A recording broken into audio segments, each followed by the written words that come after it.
Assalamualaikum warahmatullahi wabarakatuh. Alhamdulillahirabbil alamin. Allahumma shalli ala Muhammad wa ala ali Muhammad. Segala puji bagi Allah yang telah melimpahkan rahmat dan hidayahnya kepada kita bersama.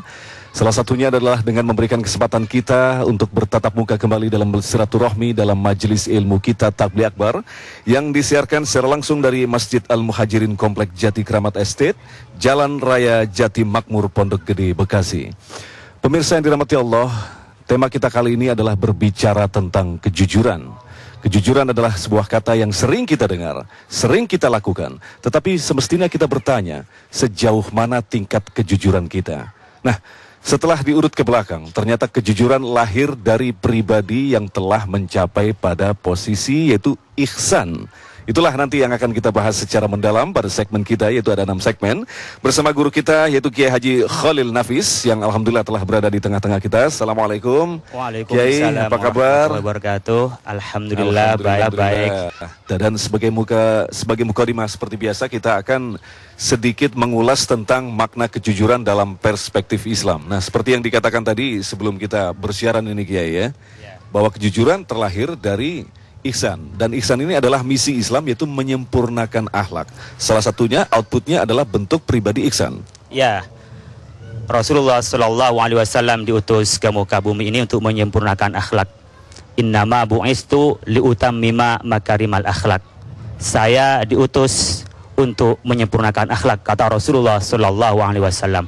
Nah, akhlak dalam tataran keislaman kita disebut ihsan. Jadi setelah kita beriman kepada Allah, beriman kepada Rasul-Rasulnya, beriman pada kitabnya, beriman pada yaumil akhir, beriman pada qada dan qadar. Lalu implementasinya adalah keislaman kita, menjadi syahadat, menjadi sholat, menjadi puasa. Nah, puncak dari keimanan dan keislaman itulah kita mencapai ihsan. Ihsan itu bisa ihsan kepada Allah, ihsan kepada manusia. Nah, ihsan itu artinya kebaikan, kebajikan. Kalau ihsan kepada Allah, anta'budallah ka'annaka tarah.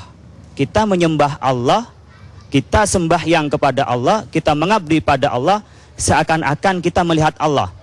Fa illam takun tarahu, kalau kita tidak mampu melihat Allah, fa innahu yarak, Allah akan melihat kita. Nah, ini ada sambung kejujuran kita sebagai hamba kepada Allah. Sebagai hamba tentunya kita akan beribadah kepada Allah. Nah, ihsan, berbuat baik sesama manusia, itu ketika kita memberi kepada yang lain tanpa syarat, tanpa pamrih. Maka disebut dalam Al-Quran, wabil walidaini ihsana. Kepada kedua orang tua kita diminta untuk ihsan. Artinya apa? Orang tua kita kepada kita itu ihsan. Bayangkan, orang tua hamil selama 9 bulan, mungkin ini pada lumrahnya, lalu melahirkan antara hidup dan mati. Setelah lahir menyusui, mungkin begadang. Ketika hamil, itu tidak tahu apakah anaknya nanti jadi orang baik, apakah berbakti kepada orang tuanya. Begitu juga ketika dia begadang menyusui, dia tidak pernah pamrih, nanti setelah besar kamu berbuat baik nak, mengembalikan semua biaya yang saya berikan, tidak. Tapi memberikan pure, murni, memberikan saja, tanpa syarat. Nah, wabil walidaini ihsana, kita diminta untuk ihsan kepada kedua orang tua kita. Begitu juga ihsan kepada saudara-saudara kita. Nah, kita diminta ihsan kepada kedua orang tua kita tidak akan pernah mencapai ihsan sebagaimana kedua orang tua kita kepada diri kita. Subhanallah. Nah, inilah sebenarnya bentuk kejujuran kepada diri kita, bahwa kita adalah makhluk sosial. Makhluk di mana kita saling interaksi, makhluk di mana kita ini bersama-sama untuk mengakui sebagai hamba Allah. Dan sebagai hamba Allah, tentu kita ada interaksi sosial, ada interaksi kepada Sang Kholik.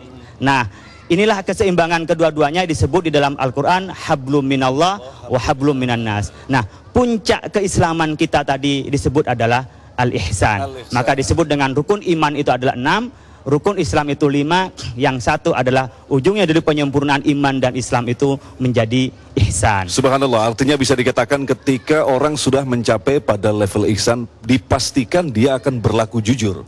Pasti, jujur kepada diri sendiri, jujur kepada Allah, dan jujur kepada keluarganya, dan jujur kepada masyarakat. Karena seringkali kita keluar ego ketika kita berhasil mengatakan siapa saya. Itu sebenarnya kata-kata takabur itu adalah ketidakjujuran. Nah, Anda itu dari mana? Anda itu dari Allah. Ketika Anda takabur, berarti Anda sudah tidak jujur. Ketika kita tidak berbakti kepada kedua orang tua, kita tidak jujur, kita dilahirkan dari mana? Kita dibesarkan dari mana? Kita tidak berbuat baik kepada guru kita, itu kita tidak jujur bahwa ilmu kita datangnya dari mana. Nah, ketika kita tidak mampu berbuat baik kepada sesama, ini kita tidak jujur, karena kita tidak mungkin hidup sendiri, tidak mungkin hidup individu tanpa melibatkan orang lain. Oleh karena itu, ihsan inilah sebenarnya adalah puncak akhlak kita, akhlak yang terpuji bagi umat manusia. Tetapi ini bayangan yang seringkali kita sulit untuk mencapainya. Ini adalah sebuah tipe ideal yang harus kita gapai, tetapi ini harus butuh upaya-upaya dan latihan dari kita semua. Yang sudah mencapai tingkat itu adalah Nabi Muhammad SAW.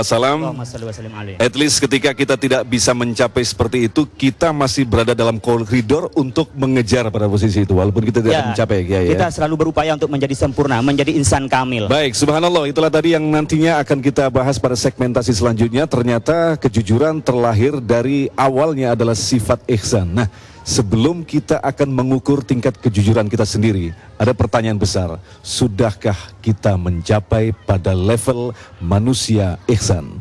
Itu yang akan kita bahas pada segmen selanjutnya. Masih bersama kami, Tablik Akbar.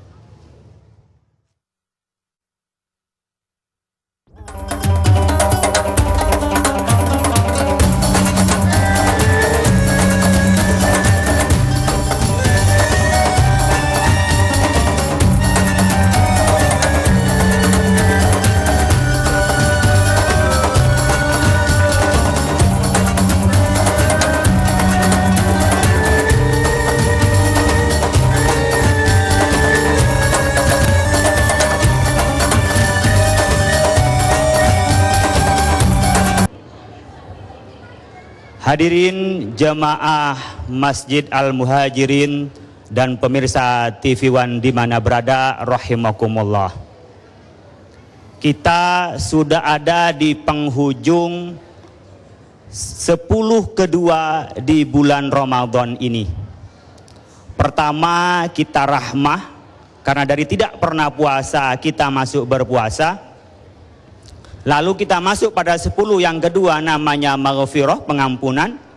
Dan insya Allah besok kita masuk pada itkum minan nar, adalah pembebasan kita lepas dari siksa api neraka. Bapak Ibu sekalian yang kami hormati, puasa ini terapi. Syekh Yusuf Al-Qaradawi menyebutkan madrasatun insaniyah, tempat kita berlatih. Di antaranya adalah melatih kejujuran. Kalau ibadah lain, kalau kita sholat, tentu kita ada yang melihat.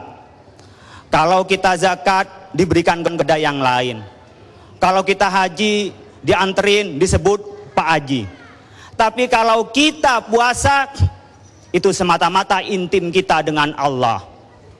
Kalau kita tidak berpuasa, masuk warung, tutup pintu, atau masuk kamar, tutup pintu, kita makan, tidak ada yang tahu, tapi yang tahu adalah Allah. Itulah puasa, terapi kejujuran.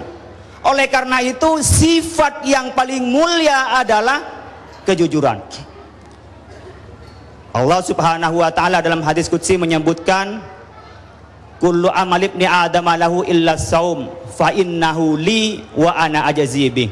Setiap perbuatan anak Adam itu kembali kepada anak Adam, illa saum, kecuali puasa. Fa innahu li wa ana ajzi bih. Kalau puasa itu istimewa untukku dan aku yang akan membalasnya. Jadi tidak lagi soal 10, soal 700, lipat gandanya unlimited, tidak batas. Karena apa? Karena di dalamnya ada ajaran kejujuran. Oleh karena itu Allah Subhanahu wa taala berfirman, ya ayyuhalladzina amanu taqullaha wa kunu ma'as shadiqin. Hai orang-orang yang beriman, takutlah kepada Allah dan hendaklah Anda itu menjadi orang-orang yang jujur. Bapak Ibu sekalian, Allah itu paling jujur. Kalau kita baca Al-Quran, Shadaqallahul Azim. Nabi Muhammad SAW itu disebut dengan as-sidqu, sifat yang pertama, dan punya julukan apa? Al-Amin, yang sangat jujur. Jujur itu apa?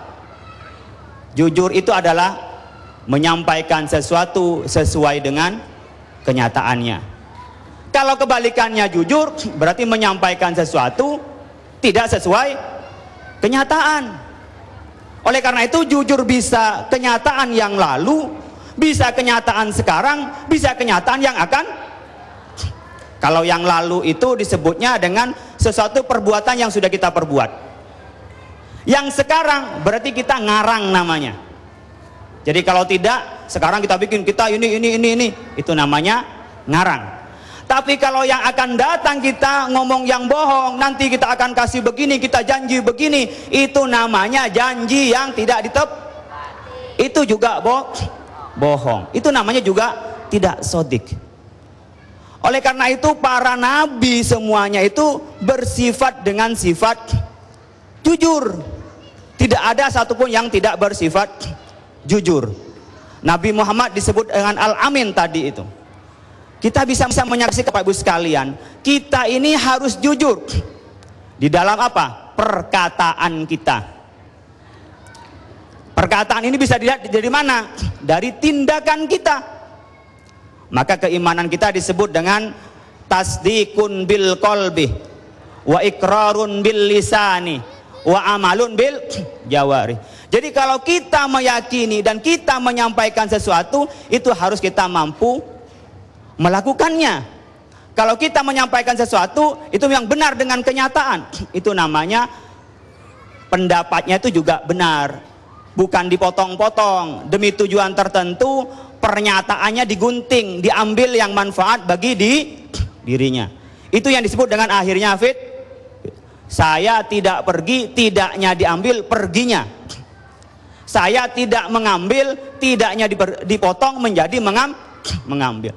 Banyak ketika perkataan-perkataan ini tidak secara bijak kita lakukan, maka yang terjadi adalah tidak ada kepercayaan di antara kita. Kalau tidak ada kepercayaan di antara kita, maka kita hidup ini lebih sempit dari lubang biawak itu. Di lubang semut itu kita bisa lebih sempit.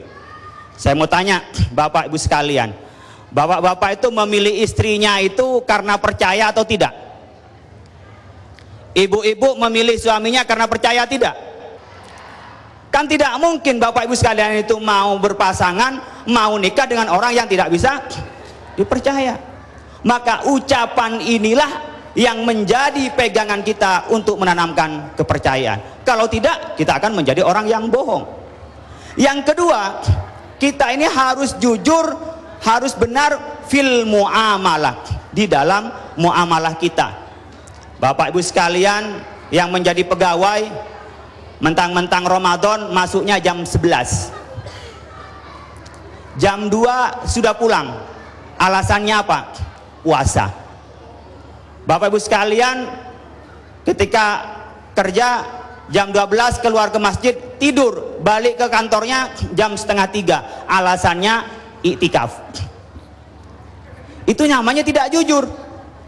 Ketika Bapak Ibu sekalian dagang, timbangannya dikasih paku di bawahnya, akhirnya apa? 1 kilo tapi kurang berapa on. Itu namanya tidak jujur dalam muamalah. Barangnya jelek dibilang baik, belinya 5.000 bilangnya 8.000. Dan ini paling banyak biasanya kalangan pedagang itu yang banyak bohong. Kenapa? Karena di situ rawan. Saya tidak menuduh orang pedagang, tetapi itu banyak potensi bohong. Karena apa? Dia transaksi. Maka Rasulullah SAW menjanjikan at-tajirus saduqul amin ma'an nabiyyin wasiddiqin wasyuhada wassolihin. Kalau orang-orang pedagang itu jujur, kalau bisa menjaga diri kejujurannya, maka pedagang itu nanti di akhirat bersama para nabi, para syuhada, para solihin, dan bersama dengan orang-orang yang soleh. Kenapa? karena dia bisa mengatasi ketidakjujuran yang ada pada sekitarnya. Nah, kejujuran inilah sebenarnya yang diminta di dalam Islam untuk mencapai kesempurnaan dari keagamaan kita. Oleh karena itu, di dalam Islam, langkah pertama untuk mencapai suatu kesempurnaan manusia adalah kejujuran. Bapak Ibu sekalian, bisa kita melihat ketika orang tidak jujur, apa yang pertama? Awwalu uqubatin raddu syahadatihi. Pertama kali kalau orang tidak jujur itu omongannya pasti ditolak.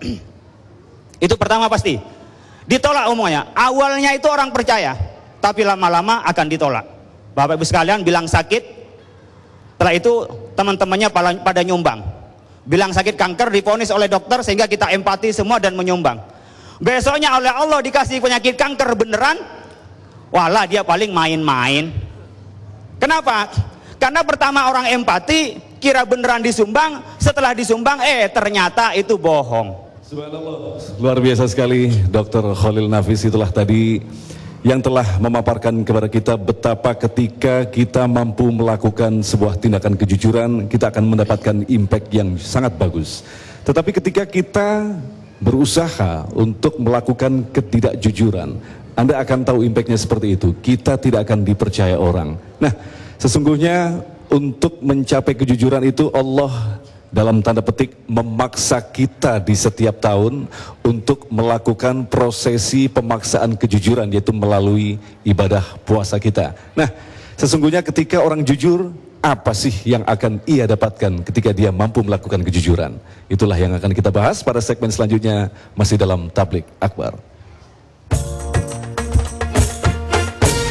Ya Rabbi salli ala Muhammad, Ya Rabbi salli alaihi wasallim, Ya Rabbi salli ala Muhammad, Ya Rabbi salli alaihi wasallim, Ya Rabbi salli ala Muhammad, Ya Rabbi salli alaihi wasallim, Ya Rabbi salli ala Muhammad, Ya Rabbi salli alaihi wasallim, Ya Rabbi salli ala Muhammad, Ya Rabbi salli alaihi wasallim, Ya Rabbi salli ala Muhammad, Ya Rabbi salli alaihi wasallim.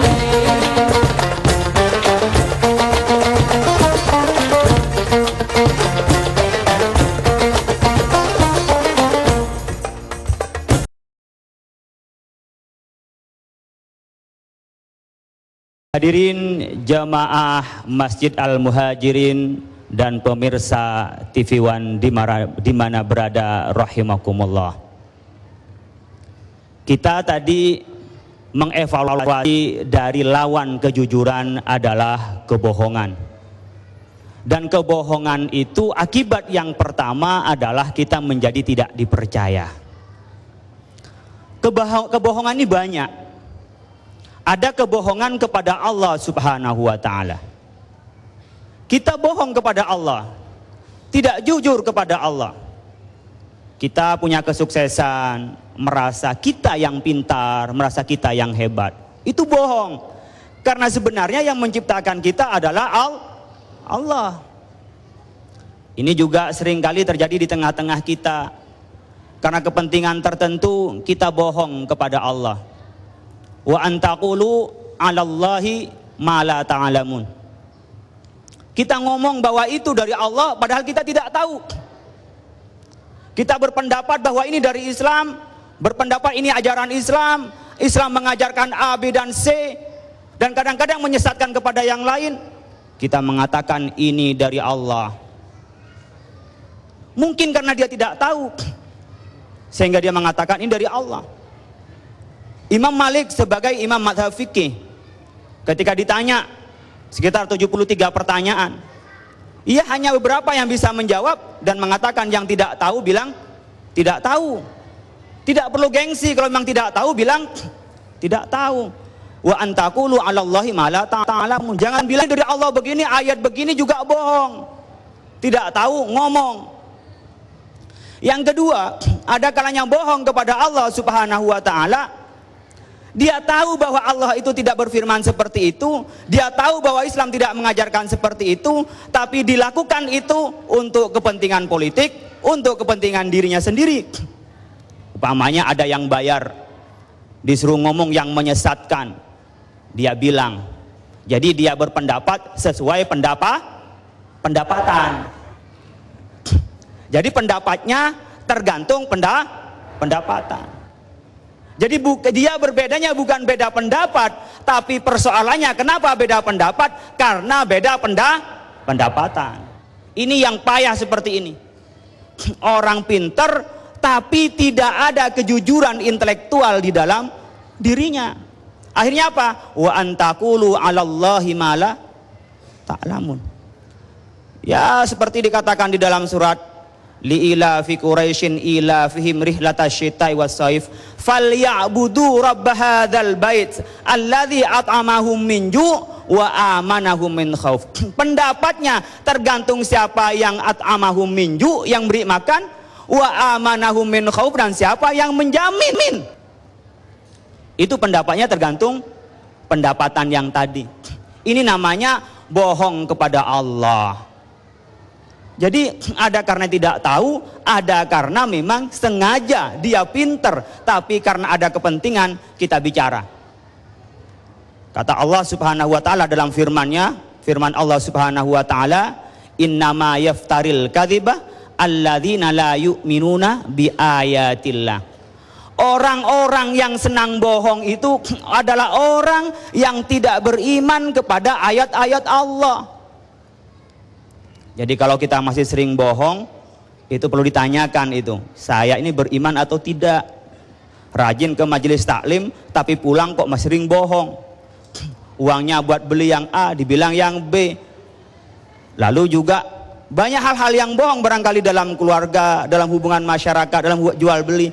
Itu perlu dipertanyakan, apakah kita iman dengan ayat Allah. Yang kedua, kebohongan kita adalah fi Rasulillah, bohong kepada Rasulullah. Maka man kadzaba alayya muta'ammidan falyatabawa maq'adahu minan nar. Tidak ada hadis dibilang ada hadis. Tidak ada ajaran Rasul dibilang ajaran Rasul. Dikarang-karang tentang kehidupan Rasul. Itu namanya bohong kepada Rasulullah. Maka kita hati-hati untuk bohong. Dalam sebuah hadis Rasulullah sallallahu alaihi wasallam, alaikum bisidqi. Hati-hatilah, hendaklah Anda itu menjadi yang jujur, yang benar. Karena kebenaran itu akan mengantarkan kepada kejujuran. Kebaikan itu akan mengantarkan kepada sorga Allah Subhanahu wa ta'ala. Amin ya rabbal alamin. Itulah tadi yang semestinya kita kejar, dan itulah tadi hadiah yang disediakan oleh Allah bagi orang yang mampu menjaga keikhlasan dan kejujurannya. Di bulan suci Ramadan yang tinggal beberapa saat lagi, janganlah kita sia-siakan. Marilah kita terus asah untuk terus jujur ke dalam diri kita. Karena terus terang saja, ketika kita tidak makan pun dan kita mengatakan puasa, tetapi ada yang mengetahui bahwa kita tidak sedang berpuasa. Allah yang akan mengukur tingkat kejujuran kita. Nah, diibaratkan ketika kita mampu jujur kepada diri kita sendiri, jujur kepada keluarga kita sendiri, insya Allah negara kita akan terkumpullah orang-orang yang jujur. Bisa dibayangkan bagaimanakah seandainya sebuah negara dibangun atas dasar kejujuran dan kepercayaan. Yang masih bersama kami, Tabligh Akbar. Dan malu-malu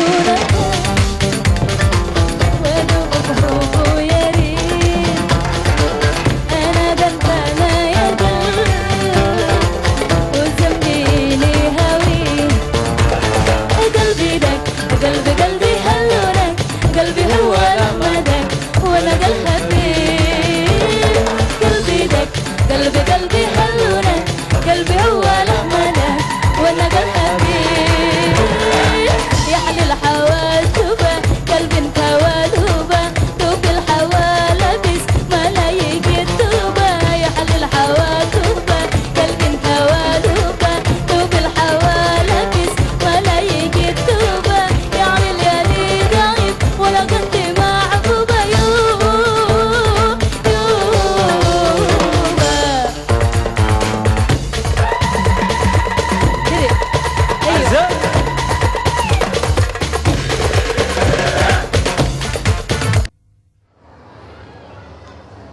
Hadirin jamaah Masjid Al-Muhajirin dan pemirsa TV One di mana berada rahimakumullah.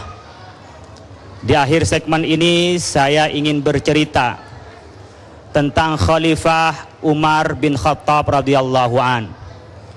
Ia seorang khalifah yang dikenal mempunyai banyak terobosan, termasuk sistem peradilan dan keadilannya. Suatu malam Umar bin Khattab berkeliling di desa itu untuk melihat rakyat-rakyatnya apakah sudah sejahtera atau ada masalah. Cerita singkatnya masuk pada suatu rumah, di mana rumah itu adalah rumahnya janda yang lakinya sudah lama meninggal, kerjanya dagang susu. Lalu orang tua sang ibu menyampaikan kepada anaknya, "Nak, makin lama kita kok makin miskin, makin tidak cukup untuk memenuhi kebutuhan. Mari susu ini nak ditambah air saja, agar dapatnya banyak sehingga kita dapat uang yang banyak."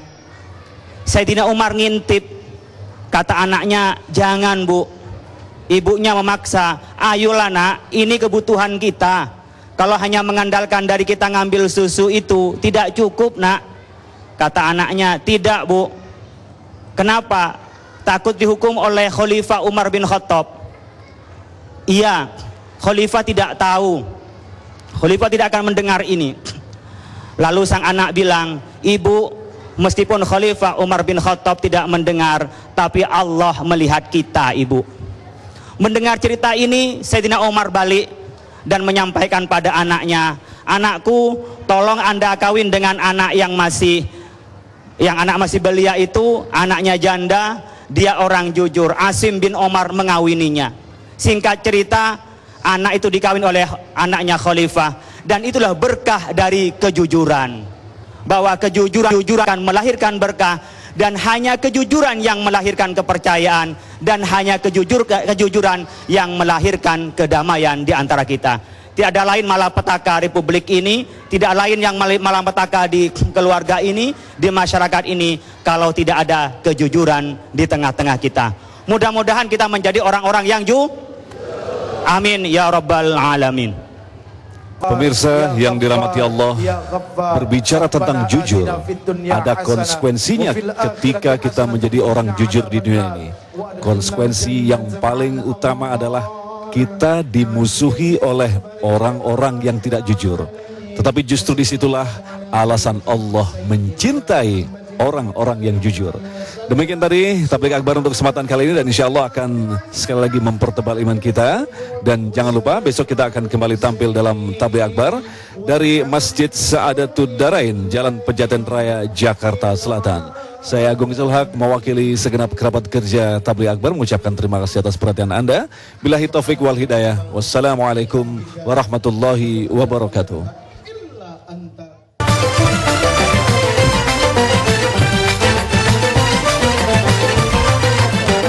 أشرق البدر علينا مرحبا، واهتفت منه البدور مرحبا.